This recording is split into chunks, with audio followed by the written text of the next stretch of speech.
Theory बहुत ज्यादा important है डिसोल्यूशन की। जैसे मैंने बताया ना कि एक नया सेगमेंट शुरू हो रहा है तो उसके अपने रूल्स हैं, ठीक है ना, तो वो पता होने जरूरी हैं। कंसेप्चुअल क्लैरिटी के लिए भी क्वेश्चन भी सॉल्व नहीं कर पाएंगे आप अगर आपके कॉन्सेप्ट्स क्लियर नहीं है डिसोल्यूशन को लेके। सो प्लीज ये मत सोचना कि आपका अभी तक बहुत स्ट्रांग है तो वो यहाँ पे कुछ आपको एडवांटेज देने वाला है। May be 5 to 10%, not more than that, not more than that. It is entirely, not entirely but majorly a new concept, so be careful. Settlement of accounts कह रहे यही तो मेन चीज है कि बिजनेस खत्म हो गया है, एसेट्स बेच दिए जाएं और लाइबिलिटीज पे ऑफ कर दी जाएं। Generally two issues have to be resolved at the time of dissolution: settlement of accounts, payments of firms debts and private debts. कह रहे क्या है ये settlement of account? Very very important. Section 48 of Indian partnership act, ध्यान से सुनेंगे, मतलब dissolution का one of the most important theoretical question. Dissolution of partnership, dissolution of firm भी बहुत इंपॉर्टेंट है, ये भी बहुत इंपॉर्टेंट है। सेक्शन 48, सेक्शन 48 क्या कहता है? सेक्शन 48, सेक्शन 48 बताता है सेटलमेंट ऑफ अकाउंट के बारे में। दो पार्ट्स में डिवाइडेड है सेक्शन 48, सबसेक्शन ए, सबसेक्शन बी। ध्यान से सुनेंगे एक एक करके। Section 48 of the Indian Partnership Act 1932 deals with what? It deals with the settlement of accounts at the time of dissolution of firm. Treatment of losses कह रहा है जो भी नुकसान है कहां से मीट होगा? Losses including deficiency of capital is paid first out of profit. जो भी फर्म के पास पैसा पड़ा हुआ है, एक्यूमुलेटेड प्रॉफिट्स हैं, पहले वहां से मीट करो। देन आउट ऑफ कैपिटल, पहले तो जो जो आपके पास एक्यूमुलेटेड प्रॉफिट्स हैं वो यूज करो, फिर जो पार्टनर्स ने पैसा इन्वेस्ट करा था in the form of capital वो यूज करो, और उसके बाद भी पैसा इनसफिशिएंट पड़ रहा है, शॉर्टेज है, और पैसा लेके आएंगे, और पैसा लेके आएंगे। कौन लेके आएंगे? पार्टनर्स लेके आएंगे। किस? अपने प्रॉफिट शेयरिंग रेशियो में। Losses will be first met out of profit, then out of capitals, and lastly if necessary by the partners individually in the ratio in which they share profits.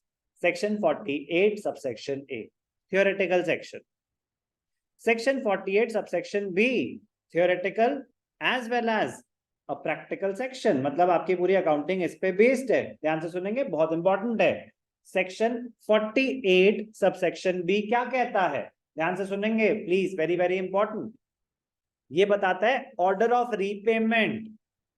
Business बंद हो रहा है तो normally business कब बंद होता है? जब नुकसान हो रहा। तो नुकसान हो रहा है इसका मतलब आपके पास फंड्स की शॉर्टेज होगी, यस और नो? नुकसान हो रहा है तो एसेट्स कम होंगे, लायबिलिटीज ज्यादा होंगी। तो बहुत इंपॉर्टेंट रोल प्ले करता है ऑर्डर ऑफ रीपेमेंट, कि पहले पैसे किसके दिए जाएं, क्योंकि लड़ाई हुई ना, पहले मेरे पैसे दो, पहले मेरे पैसे दो। तो सेक्शन 48 सबसेक्शन भी बताता है ऑर्डर ऑफ रीपेमेंट, कि जो एसेट्स बेच के पैसा आया या जो आपके पास पैसा पड़ा हुआ है वो किस ऑर्डर में यूज होगा। सबसे पहले थर्ड पार्टी लायबिलिटीज, बाहर वालों के पैसे दिए जाएं।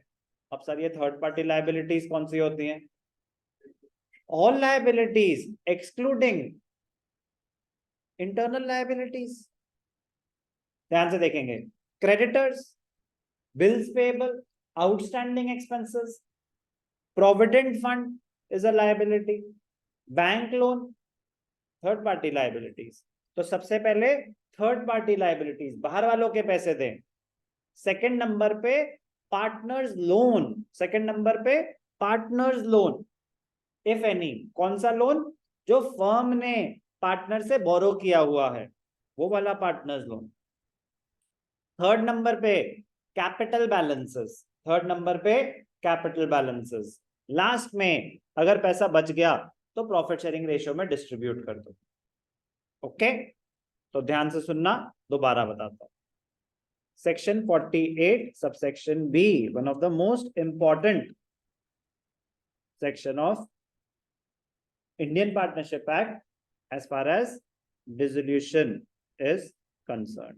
Section 48 subsection B, application of assets. Application of assets मतलब जो आपके एसेट्स आप रियलाइज कर रहे हैं उनसे जो पैसा आएगा किस ऑर्डर में यूज होगा। तो क्या बताया मैंने याशिका, सबसे पहले थर्ड पार्टी लायबिलिटीज, बाहर वालों का, पार्टी चल रही है तो पहले बाहर वाले खाना खाएंगे, यस और नो, घर वाले तो लास्ट में खाएंगे। Third party liabilities, third party liabilities का कोई एग्जांपल, प्रगति, सारे आउटस्टैंडिंग एक्सपेंसेस, सारे के सारे आउटस्टैंडिंग, आउटस्टैंडिंग सैलरीज क्या, रेंट क्या, कुछ भी। Creditors, provident fund, bills payable, bank loan, loans from banks और आउटसाइडर्स।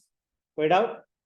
तो सबसे पहले तो आप मीट करेंगे अपनी थर्ड पार्टी लायबिलिटीज, उसके बाद थर्ड पार्टी लायबिलिटीज हो गई जी पे, अभी भी पड़े हैं पैसे, चलो अब क्या पे करो, partners loan, loan borrowed by the firm from any partner। क्योंकि पार्टनर्स लोन तो ये भी हो सकता है ना कि फर्म ने पार्टनर को लोन दे रखा है, वो भी पार्टनर्स लोन है, वो तो एसेट है, वो पे थोड़ी ना करना है हमने, उसको तो पैसे लेने हैं इससे भी पार्टनर से। तो ये लाइबिलिटीज की बात हो रही है, किसकी बात हो रही है, लाइबिलिटीज वाले।